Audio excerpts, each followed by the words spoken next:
नमस्कार मंडळी. स्टार प्रवाह वाहिनीवरील लग्नानंतर होईलच प्रेम ह्या मालिकेच्या पुढील भागामध्ये आज आपण पाहणार आहोत की पार्थ काव्याला परीक्षेच्या ठिकाणी सोडायला नकार देतो आणि बोलतो, मला ऑफिसमध्ये सुट्टी मिळणार नाही. तेव्हा काव्या त्याला विचारते, ऑफिसमध्ये सुट्टी घेण्याची काय गरज आहे, तुम्ही तर बॉस आहेत ना.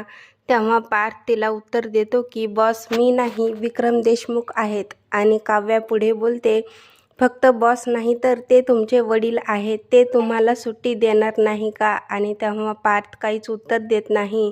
तेव्हा काव्या बोलते, मला सांगा पार्थ देशमुख, तुम्हाला भीती वाटत आहे ना की तुम्ही पुन्हा एकदा माझ्या प्रेमामध्ये पडाल. आणि तेव्हा पार्थ तिच्याकडे पाहतच राहतो व तो काहीच उत्तर देत नाही. त्यानंतर आपण पाहतो काव्या परीक्षेला जाण्याची घाई करत असते, परंतु ती काही जेवण करत नाही आणि वाढून ठेवलेलं ताट तसेच असते. तेव्हा त्या ठिकाणी पार्थ येतो आणि पार्थ विचारतो, तुम्ही जेवण का केले नाही. आणि काव्या त्याला उत्तर देते, जेवत बसण्यासाठी माझ्याकडे वेळच नाही. आणि तेव्हा पार्थ ते ताट आपल्या हातात घेतो व आपल्या हाताने काव्याला घास भरतो.